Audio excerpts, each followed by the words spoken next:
ఇంత వ్యూషిప్ ఎక్స్పెక్ట్ చేసావా బ్రో నువ్వు? అంటే ఫేమ్ ఉండడం లైక్ ఫేమ్ ఉండడం ఉన్న వాళ్ళతో ఉండడం వల్ల అలాగ అయిపోయిందా, లేకపోతే ఇంత వ్యూషిప్ అనేది నువ్వు ఎక్స్పెక్ట్ చేసావు నువ్వు చేసేటప్పుడు? అంటే నేను ఇనీషియల్ స్టేజ్లో బ్రో ఒక 4-5 ప్రాజెక్టులు చేశా బ్రో. చాలామంది ఎక్కడ గివ్ అప్ ఇస్తారు అంటే, మనం ఎంత కష్టపడి చేసింది అంత వైడర్ ఆడియన్స్కి వెళ్ళాలనే దాంతోనే ప్రతి ఒక్కరు వర్క్ చేస్తారు. నాకు ఆ ఫస్ట్ 5 ప్రాజెక్ట్స్లో అసలు వ్యూవర్షిప్పే రాలేదు బ్రో. అసలు 1000 మంది కూడా చూడలే. అప్పుడు అనుకున్నా, అవును ఎందుకు చూడాలి, అందులో నేనెవరో ఎవరికి తెలియదు, యాక్టర్ ఎవరో ఎవరికి తెలియదు, కంటెంట్ కూడా మనం తీసింది పెద్ద అంత గొప్పదేం కాదు, సో ఎందుకు చూడాలి అనే క్వశ్చన్ మార్క్ నాలో స్టార్ట్ అయింది. అప్పుడు నేను చేసింది ఏంటంటే, నీ కంటెంట్ యావరేజ్గా ఉన్నా ఒక తెలిసినోడితో చేస్తే అది జనాలకి రీచ్ అవుతుంది అనేది ఆ క్వశ్చన్ మార్క్ అలా స్టార్ట్ అయ్యి, అప్పుడు షణ్ముఖ్ జశ్వంత్ ఉన్నాడు కదా, తను పరిచయం అయ్యాడు అనమాట. తను డాన్స్ వీడియోస్ అప్పుడులో చేసేవాడు, లాంగ్ బ్యాక్ ఇండివిజువల్ గా చేసాడు, కవర్ సాంగ్స్ చేసేవాడు. నేనేమనుకున్నానంటే లైక్ మన టేకింగ్ తన డాన్స్ ఈ రెండు క్లబ్ అయితే ఇంకా బాగా అవుతాయి కదా అనే థాట్ వచ్చింది. అయితే తను కొన్ని మెసేజ్ చేసినప్పుడు తను చూసాడు కానీ రిప్లై ఇవ్వలే. ఫేస్బుక్లో మెసేజ్ చేసా, బట్ అంటే అప్పటికి నేను అనుకున్నా లైక్ మనం కూడా అప్పటికి ఏం చేయలే. సో తను అప్పటికి వైవా చేసి ఉన్నాడు, వైవా బాగా పెద్ద హిట్ అది. సో సరే తిన్నకంట్లో పడాలని చెప్పి నేను ఏంటంటే, అప్పుడు అల్లు అర్జున్తో సాంగ్ ఉంటుంది అతిలోక సుందరి అతిలోక సుందరి, అది కవర్ సాంగ్ లా చేసి మేల్ వెర్షన్ అలా చేసి, మా ఫ్రెండ్ ఒక అబ్బాయి సింగర్ ఉంటాడు, వాడితో పాడి 3D ఎఫెక్ట్స్ ఇవి అవి ఏవో చేసి అప్పుడు కవర్ సాంగ్స్ ఇంకా అప్పుడే స్టార్ట్ అయ్యారు ఆ ట్రెండ్. సో అల్లు అర్జున్, రకుల్ ప్రీత్, తమన్ వీళ్ళందరూ షేర్ చేశారు, ట్విట్టర్లో షేర్ చేశారు. అల్లు అర్జున్ అంటే షణ్ముఖ్ బాగా ఇష్టం. సో తను చూసాడు ఎవరు ఈ సాంగ్ చేశాడంటే వినయ్ షణ్ముఖ్ అని చెప్పి. సో తనే తర్వాత వచ్చి నాకు మెసేజ్ చేశాడు, వినయ్ నీతో చేద్దాం అనుకుంటున్నా, ఒకసారి కలుద్దాం. సో మా ఇద్దరిది అలాగా స్టార్ట్ అయింది, అలా స్టార్ట్ అయింది. దీప్తితో పరిచయం షణ్ముఖ్ పరిచయం చేశాడు. మీ ఇద్దరం కవర్ సాంగ్ చేసిన దాంట్లో దీప్తి ఫీమేల్ లీడ్గా చేసింది. సో అంటే లైక్ తనకి నాకు మంచి ర్యాప్ ఉంటుంది బ్రో. అంటే స్టార్టింగ్ లో కాదు, బట్ చేసే కొద్దీ అలా పెరుగుతూ వచ్చింది అనమాట. దీప్తితోనే ఎక్కువ వీడియోస్ చేయడానికి రీజన్ ఏమైనా స్పెసిఫిక్ రీజన్ ఏం లేదు బ్రో. లైక్ అంటే ప్రతి ఒక్క లైఫ్లో కూడా టెక్నీషియన్ కానీ ఎవరైనా సరే వాళ్ళు గ్రో అవ్వడానికి ఒక రీజన్ ఉంటుంది. లైక్ ఒక వాళ్ళకి ఉండే పరిచయాలు బట్టి కలిసి గ్రో అవ్వాలి అని అనుకుంటారు కదా. సో అలా అనుకున్న దాంట్లో Deepti one of the person. So తను ఎంతలా నన్ను నమ్ముతుందంటే, నేను ఒక 1 year వేరే ప్రాజెక్ట్లో బిజీ అయిపోతే తను 1 year చేయదు, వేరే వాళ్ళతో చేయదు. లాస్ట్ 2 yearsలో హార్డ్లీ తను రెండు సాంగ్స్ చేసింది, అది నాతోనే చేసింది. అంటే అంత అంటే నాకేంటంటే లైక్ నేను వేరే కంపెనీస్తో టైఅప్ అయి ఉండి వాళ్ళకి నేను 5 songs 6 songs కాంట్రాక్ట్స్ ఉంటాయి కదా, అవి ఫినిష్ అయ్యే టైంకి నాకు అంత టైం పట్టేస్తుంది అనమాట. సో అంటే లైక్ తన కమిట్మెంట్ అలా ఉంటుంది బ్రో. లైక్ రీసెంట్గా ఏదో వీడియో చేస్తున్నారు, ఏది రీసెంట్గా చేసింది చేస్తున్నారు, ఇంకా ఇప్పుడేం చేయట్లేదు బ్రో, అయిపోయి. ఈ ఇయర్లోనే మేము 2 songs చేసాం. ఇప్పుడు యాక్చువల్లీ లాస్ట్ 3 years నుంచి సంవత్సరం ఒక సాంగ్ చేసాం. అది ఈ మధ్య ఏదో షూటింగ్ జరుగుతున్నట్టు ఉన్నది, లేదు మీది కదా నాది. తనకేం చేయట్లేదు బ్రో ప్రెసెంట్. ఏంటంటే లైక్ స్టోరీస్ వింటుంది, లైక్ కొత్తగా ఇప్పుడు మేము చేసిన దానికన్నా కొంచెం ఇంకా అడ్వాన్స్డ్గా ఏమైనా చేద్దాం అనే డిస్కషన్స్ అవుతున్నాయి అనమాట. నీకు సినిమా తీయాలని కోరిక ఏమైనా ఉందా? Obviously bro. అంటే ఏదైనా సరే ఈ ఎంటర్టైన్మెంట్ ఫీల్డ్ అనేది దాని ఎండింగ్ మూవీయే కదా బ్రో. సో నేను కూడా దీని మీదే వచ్చాను. దీని మీదే వచ్చా, మరి ఏం ట్రై చేయట్లేదు బ్రో? అంటే నాకేంటంటే బ్రో మీకు చెప్పాను కదా, ఒక టెక్నీషియన్కి వాళ్ళు పేరుకు ఒక వాల్యూ రావాలి అని చెప్పేసి. సో ఆ హంట్లో నేనేంటంటే లైక్ నాకు నేనేం చేస్తే పేరు వస్తుంది. ఇప్పుడు నేను ఒక సినిమా చేస్తే యూత్ లో ప్రతి ఒక్కరికి నీ పేరు తెలుసు బ్రో. ఇప్పుడున్న యూత్ లో వినయ్ షణ్ముఖ్ అంటే తెలియని వాళ్ళు ఎవరు లేరు. అది మీకు తెలుసు. అంటే ఫేస్ అప్పుడప్పుడు గుర్తుపట్టకపోవచ్చు, లేకపోతే ఇది జరగవచ్చు, కానీ మీ నేమ్ అయితే ప్రతి ఒక్కరికి తెలుసు. అంత క్రియేట్ చేసుకున్నారు. మరి అలాగే మీరు ఒక సినిమా తీస్తే అలా యూత్ ఆడియన్స్ మీరు గ్రాప్ చేసుకునే ఛాన్స్ ఉంటుంది కదా, ఇప్పుడు ఎందుకు ప్రయత్నించట్లేదు? డెఫినెట్లీ బ్రో, అంటే కమింగ్ 1-2 yearsలో నేను డెఫినెట్లీ ఆ స్టెప్ వేస్తా. అంటే నేనేంటంటే స్టెప్ బై స్టెప్ ప్రాసెస్ వెళ్దాం అనే దాంట్లో ఇప్పుడు సాంగ్స్ అన్నీ కంప్లీట్ చేసుకొని నెక్స్ట్ నా చేతులతో లైక్ నేనే డైరెక్ట్ చేసుకునే సిరీస్ ఏమైనా చేద్దాము, ఆ తర్వాత మూవీస్ చేద్దాము. అంటే నేను కూడా నా సెల్ఫ్గా నేను కాన్ఫిడెంట్ ఉంటేనే అందులోకి వెళ్ళాలనుకుంటాను బ్రో. నేను కాన్ఫిడెంట్గా లేకుండా నేను వాళ్ళ సినిమా నాకు వచ్చాయి బ్రో, మంచి మంచి సినిమా ఆఫర్స్ వచ్చాయి, కాకపోతే నేను 100% కాన్ఫిడెంట్గా లేను కాబట్టి నేను ఇంకా అందులోకి వెళ్ళా. సో ఇప్పుడు ఏంటంటే నేనే ఒక వెబ్ సిరీస్ డైరెక్ట్ చేస్తున్నారా, అంటే ఆల్రెడీ స్క్రిప్ట్ ఇవన్నీ వర్క్స్ అయ్యాయి. సో నెక్స్ట్ అది 3-4 monthsలో రిలీజ్ చేస్తాను. యూట్యూబ్కి ఫస్ట్ యూట్యూబ్కే చేస్తాను, ఎందుకంటే మనం వచ్చింది యూట్యూబ్ నుంచి బ్రో. సో యూట్యూబ్కే చేస్తా, తర్వాత నెక్స్ట్ స్టెప్ వేస్తా. మీ సాంగ్స్లో మనుషులు చాలా అందంగా కనిపిస్తారు, అమ్మాయిలు ఇంకా చెప్పుకునే అవసరం లేదు, చాలా అందంగా చూపిస్తూ ఉంటారు. ఏం బ్రో మ్యాజిక్? మ్యాజిక్ ఏం లేదు బ్రో, అంటే నేను మీకు చెప్పా కదా, ఫస్ట్ 3 projects షార్ట్ ఫిల్మ్లో నేను చేశాను, నన్ను బాగా చూపించలేదండి. సో అప్పటి నుంచి నాకు ఒక ఫీలింగ్ ఏంటంటే మెన్ ఆర్ ఉమెన్ వాళ్ళని మనం బాగా చూపించాలి. అసలు కంటెంట్తో సంబంధం లేకుండా వాళ్ళని ఎప్పుడైతే బాగా ప్రెజెంట్ చేస్తామో ఒక సినిమాటోగ్రఫర్గా మనకు పేరు వస్తుంది. సో ఆ ప్రాసెస్లో నేనేంటంటే లైక్ వాళ్ళ కొంతమందికి లైక్ ఒక మంచి కైండ్ ఆఫ్ యాంగిల్స్ ఉంటాయి బ్రో. లైక్ ఈ ఫేస్ కట్లో ఒకళ్ళు ప్రాపర్గా ఉంటారు, లుక్స్లో ఇందులో ఒకళ్ళు బాగుంటారు. సో అది ఒక సినిమాటోగ్రాఫర్కి అర్థం అవ్వాలన్నమాట, డిఓపికి. సో మనం ఎలా ఫ్రేమ్ పెట్టినా కూడా అది వాళ్ళ అది అడాప్ట్ చేసుకుంటారు అన్నమాట. సో నేను పర్టికులర్ హీరోయిన్ కానీ హీరోతో వర్క్ చేసినప్పుడు వీళ్ళ బ్యూటీ యాంగిల్ ఎక్కడ ఉంది, వాళ్ళ లుక్ ఎక్కడ ఉంది అనేది ఫస్ట్ డేలోనే నేను ఫస్ట్ టెస్ట్ చేస్తాను. ఏం చేయను బ్రో, టెస్ట్లు ఏం చేయను, డైరెక్ట్ గా లొకేషన్స్ లో ఫస్ట్ చూసుకుంటా ఉంటావు.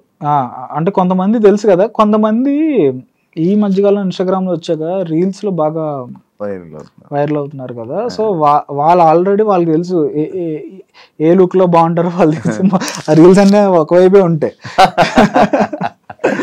సో మనం చేసినప్పుడు కూడా అలాగే పెట్టేస్తాం అనమాట. సో అంటే చూసే వాళ్ళకి ఏంటంటే వాళ్ళకి వీడు బాగా చూపిస్తున్నాడు అని అంటున్నారు కదా, ఆ బాగా చూపించింది ఎక్కడ వస్తుంది అంటే వాళ్ళకి ఏ లుక్స్ లో బాగున్నాయో అవి మనం పెట్టుకొని చేసుకోవాలి బ్రో. లవ్ స్టోరీ ఉందా బ్రో? లవ్ స్టోరీ అంతేం లేదు. నాకు అలా అనిపించలేదు, అంటే నీ మూవీ నీ సాంగ్స్ లో ఒక ఎమోషన్ ఉంటది, అంటే వన్ సైడ్ లో ఉంది బ్రో. అంటే మీరు అబ్జర్వ్ చేస్తున్న సాంగ్స్ లో హీరోయిన్ సైడ్ నుంచి కానీ హీరో సైడ్ నుంచి కానీ ప్రపోజల్స్ ఉంటాయి. ఆ ప్రపోజల్స్ యాక్చువల్లీ ప్రతి సాంగ్ లో చాలా వైరల్ అయ్యాయి అనమాట.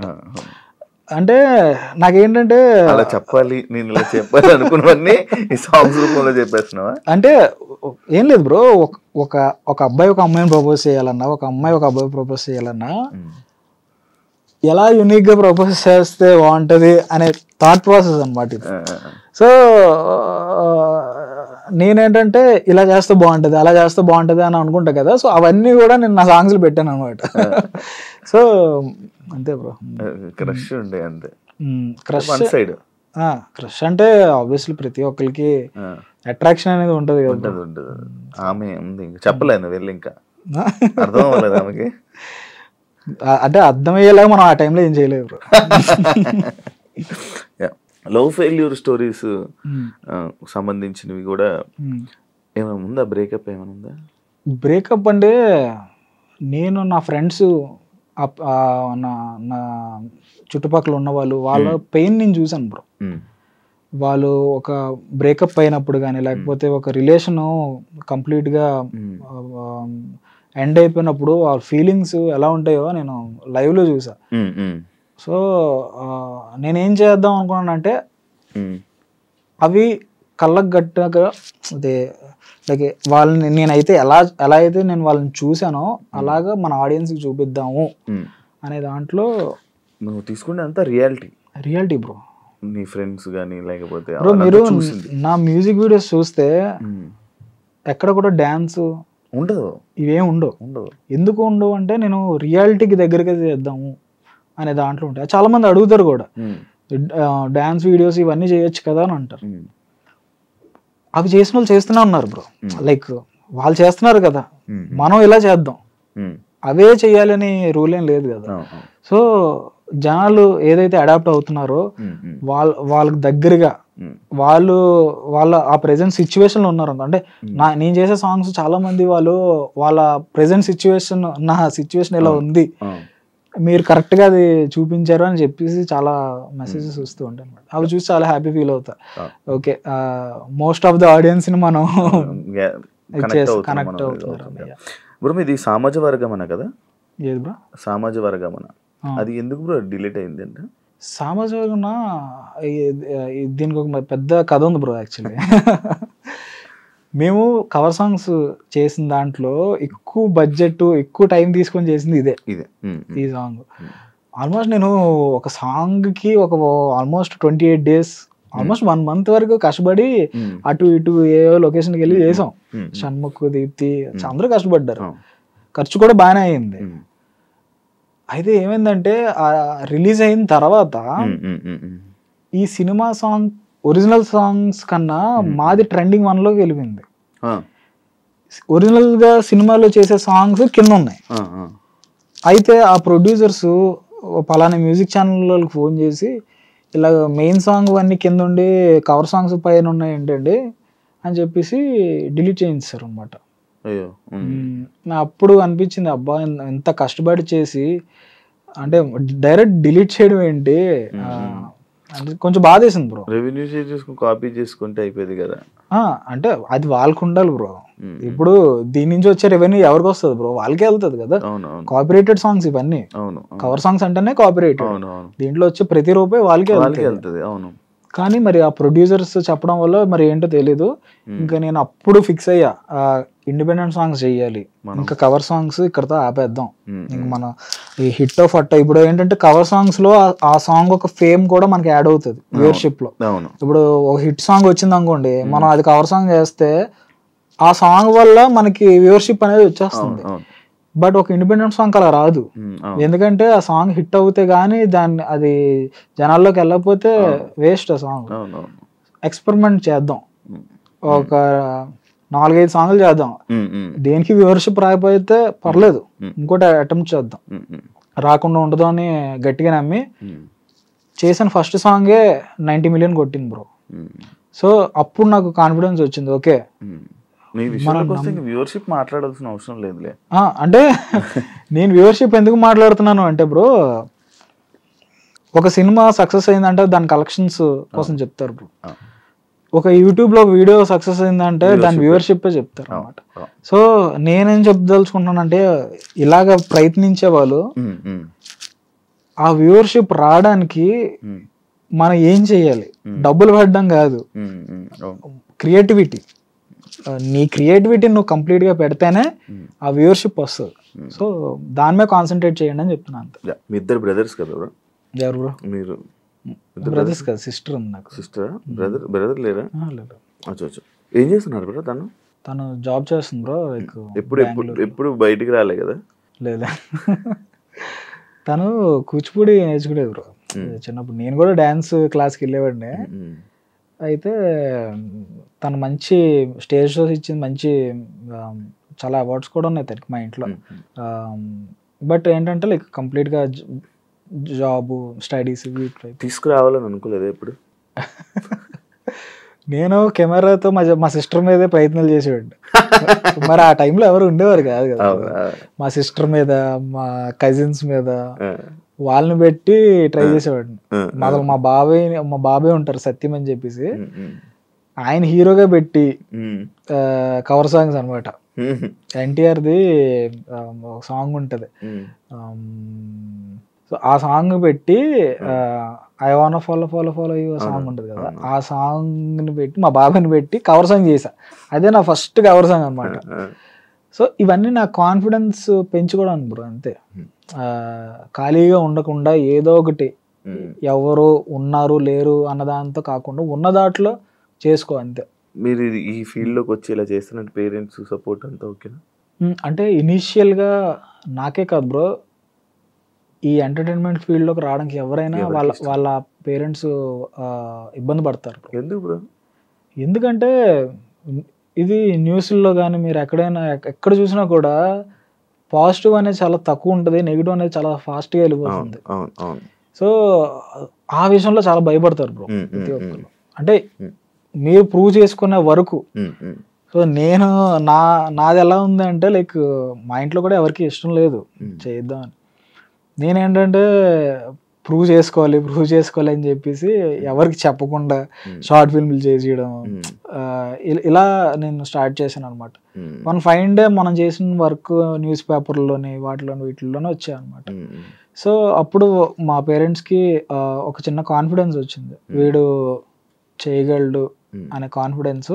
ఇంకా ఆ తర్వాత నన్ను ఎంకరేజ్ చేయడం స్టార్ట్ చేశారు, నువ్వు చెయ్యి అని చెప్పేసి. మా మదర్ చాలా ఎంకరేజ్ చేస్తారు. మీ సాంగ్స్లో నీకు నచ్చిన సాంగ్ ఏదో నేను చేసిందా? నాకు దీప్తిది తట్టుకోలేదని ఒక సాంగ్ ఉంటుంది బ్రో, అదొక టర్నింగ్ పాయింట్ లాంటిది అనమాట నా సాంగ్లో. నా ఆఫీస్లో కూడా తట్టుకోలేదు దానికి ఒక స్పెషల్గా ఫ్రేమ్ వేయించుకున్నా. అవునా? ఏమి ఇష్టం బ్రో అది? అంటే అదొక మ్యాజిక్ లా జరిపింది బ్రో నాకు. అంటే కరెక్ట్గా కోవిడ్, ఇంకో 1 వీక్లో కోవిడ్, సెకండ్ కోవిడ్ అనమాట, లాక్డౌన్ అని చెప్పారు. ఇంకో 1 వీక్లో లాక్డౌన్ మొత్తం అయిపోద్ది. సో మేము ఏమనుకున్నాం అంటే లాక్డౌన్లో షూట్ అవుతుంది కదా, సో ఈ లోపల షూట్ చేసేద్దాం అని చెప్పి కరెక్ట్గా మేము షూట్ చేసాం, లాక్డౌన్ పడిపోయింది. సో అంతా కూడా అంత ప్రిపేర్డ్గా ఏమీ వెళ్ళిపోలేదు అనమాట. లైక్ కానీ ఒక మంచి పాయింట్ చెప్పాం ఆ సాంగ్లో, మంచి జనాలు ఎక్కువ మంది కనెక్ట్ అయ్యే పాయింట్ అందులో ఉందన్నమాట. సో ఇప్పుడు మేము చేసే సాంగ్స్ అన్నిట్లో కన్నా అదే ఎక్కువ రీచ్ ఉన్న సాంగ్ కూడా. సో స్పెషల్ మీరు నాకు ఫోన్ చేసినా మీకు అదే సాంగ్ వస్తుంది. అవును నేను చేశాను కదా. మీ లైఫ్లో నీకు వచ్చిన పెద్ద కాంప్లిమెంట్ ఏంటి బ్రో? కాంప్లిమెంట్ అంటే ఆ సాంగ్ ఉంది కదా, తట్టుకోలేదు సాంగ్. ఆ సాంగ్ తర్వాత ఆర్జీవి గారికి ఫోన్ చేశారు నాకు. ఆర్జీవి గారు ఫోన్ చేస్తే బేసిక్గా ఈ మధ్య ట్రూ కాలర్లో ఎవరు పెడతారు ఏవేవో పేర్లు పెట్టుకొని చేసేది. సో అలాగే నేను రెస్పాండ్ అవ్వకుండా తర్వాత నాకే అనిపించి ఒక 1 అవర్ తర్వాత మళ్ళీ నేను ఫోన్ చేస్తే ఆర్జీవి గారు మాట్లాడి ఇలా నీ సాంగ్ విన్నాను, అసలు అన్ని విజన్ చాలా బాగుంది అని చెప్పేసి అన్నారు. సో ఆయన కలిసాను కూడా, అంటే అప్పుడు కూడా ఆయన నా సాంగ్స్ కోసం చెప్తా, అంటే అది చాలా స్పెషల్ అనే ఫీలింగ్ వచ్చింది. ప్రొడ్యూసర్స్ నుంచి కానీ, పెద్ద ప్రొడ్యూసర్స్ కానీ, డైరెక్టర్స్ నుంచి కానీ ఏమైనా మీకు కాల్స్ వచ్చి మేము ఆఫర్స్ ఇస్తాం, ఇలా చెయ్యి అని ఏమైనా వచ్చిందా? వచ్చాయి బ్రో, లైక్ సితారా ఎంటర్టైన్మెంట్స్, గీత ఆర్ట్స్, అన్నిటి నుంచి వచ్చే బ్రో. నేను అదే చెప్తున్నాను కదా, నేను ఎప్పుడైతే కాన్ఫిడెంట్ ఎనఫ్ ఉంటానో నేనే మీ దగ్గరకు వస్తాను సార్ అని చెప్పేసాను. విశ్వక్సేన్ కూడా ఒకసారి పిలిచి లైక్ మంచి చేద్దామని చెప్పేసి అన్నాడు. అంటే ఆఫర్స్తో ప్రాబ్లం ఎప్పుడు రాలే బ్రో, కాకపోతే నేను ఏదైతే స్పెషల్గా ఒక ట్రాక్ వేసుకుని వెళ్తున్నానో, సో ఆ ట్రాక్ని ఫాలో అయ్యి నేనే మంచి కథలతో అప్రోచ్ అవుదాం అనేది నా ఇంటెన్షన్ అనమాట. నెక్స్ట్ ఏంటి ప్లాన్స్? నెక్స్ట్ అప్కమింగ్ అదే కొత్త స్టెప్స్ వేద్దామని చూస్తున్నాను బ్రో. లైక్ కొత్త వాళ్ళతో డెఫినెట్లీ బ్రో. అంటే కొత్త స్టెప్స్ అంటే యాక్టర్స్ అని నేను అనట్లే, లైక్ కొత్త డెసిషన్స్, లైక్ కొత్తగా అంటే లైక్ నాకు వచ్చే వరకు 10 మందికి నేర్పించుదాం అనే ఫీలింగ్లో ఉన్నాను. ఇంకా ఇలాంటివి చాలా ఉన్నాయి, బట్ అవన్నీ వర్క్ చేస్తున్నాను అనమాట. ఫైనాన్షియల్గా ఎలా ఉంది బ్రో? ఓకేనా, అంతా హ్యాపీ? అంటే ఈ సాంగ్స్ ఇవన్నీ బ్రో లైక్ దేని మీద మనం డిపెండ్ అవ్వలేము బ్రో. ఒక సాంగ్ మీ లైఫ్ టర్న్ అయిపోతుంది, ఒక సాంగ్ మొత్తం ముంచేస్తుంది కూడా. సో నేనేం చేస్తానంటే రిస్క్ చేయకుండా ఏ సాంగ్కి ఎంత బడ్జెట్ లేకపోతే ఉందో ఆ బేస్ మీద వెళ్తాను అనమాట. మీరు పెడతారు ప్రొడ్యూసర్స్ బ్రో. ప్రొడ్యూసర్స్ నేను ఒకే ఒక సాంగ్ ప్రొడ్యూస్ చేసా బ్రో, నా ఛానల్ కి నేను చేసుకున్నా. మైరా అనే సాంగ్ సుమన్ ప్రభాస్ ఉన్నాడు కదా, అవునవును తంద చేసా ఆ సాంగ్. వచ్చే బానే ఉంది ఇప్పుడు. ఓకేనా నువ్వు? నీకు మనీ ఎలా బ్రో? నాకు బేసిక్ నేను ప్రొడ్యూసర్స్ తో చేస్తా కదా, లైక్ వాళ్ళు నాకు రెమ్యూనరేషన్ ఇచ్చేస్తారు. ఈ యూట్యూబ్ రెవెన్యూతో మనకేం సంబంధం ఏమి ఉండదు బ్రో. నీకు అసలు యూట్యూబ్ రెవెన్యూకి నీకు ఏం సంబంధం? నాకేం ఉండదు. నాకు కంప్లీట్లీ వాళ్ళు రెమ్యూనరేషన్ ఇవ్వడం, నేను చేయడం, అండ్ నెక్స్ట్ వేరే సాంగ్కి వెళ్ళిపోవడం. నీ ఛానల్ ఉంది కదా బ్రో మరి అది? నేను నా channel most of the makings కి నేను యూజ్ చేస్తాను బ్రో. మేకింగ్ వీడియోస్ వీటి కోసం నేను పెడతాను అనమాట. ఇంక ఏ ఛానల్ లేదు పెట్టడానికి, ప్లాట్ఫామ్ లేదు అన్నప్పుడు అటు తిరిగి నా దగ్గరికి వస్తుంది. కానీ రిలీజ్ అయ్యే ప్రతిదీ నా దాంట్లో మంచి వ్యూవర్షిప్ వచ్చింది. సో అంటే నాకు ఒక క్లారిటీ వచ్చింది అనమాట. ఓకే, ఒక మ్యూజిక్ వీడియోస్కి మంచి ప్లాట్ఫామ్ ఎక్కడికి వెళ్ళక్కర్లేదు, మన దాంట్లోనే చేసుకోవచ్చు ఒకవేళ లేకపోతే అనేది. Thank you so much Vinay bro, interview ఇచ్చినందుకు. అడగగానే చాలా విషయాలు షేర్ చేసుకున్నాం. అమ్మాయిలు ఎందుకు అందంగా కనిపిస్తున్నారు, మీ సాంగ్స్ ఎందుకు అంత నీట్గా కనిపిస్తున్నాయి అని అర్థమైంది. అండ్ మళ్ళీ త్వరలో మళ్ళీ నాకు మళ్ళీ ఏమైనా కొత్త జరిగితే మళ్ళీ ఇంకో టాపిక్ మీద మళ్ళీ కలుసుకునే ఛాన్స్ వస్తే మళ్ళీ కలుద్దాం, మళ్ళీ మాట్లాడతాం. అంతవరకు thank you so much. And me songs ఇంకా హిట్ అవ్వాలని, ఇంకా మంచి పొజిషన్లో ఉండాలని, నువ్వు కోరుకున్నవన్నీ జరగాలని మనస్ఫూర్తిగా కోరుకుంటున్నాను. Thank you so much bro. Thanks. Yeah, చూసారు కదా ఇంటర్వ్యూ. ఇంకో గెస్ట్తో మళ్ళీ మీ ముందుకు వస్తాను. అంతవరకు బాయ్.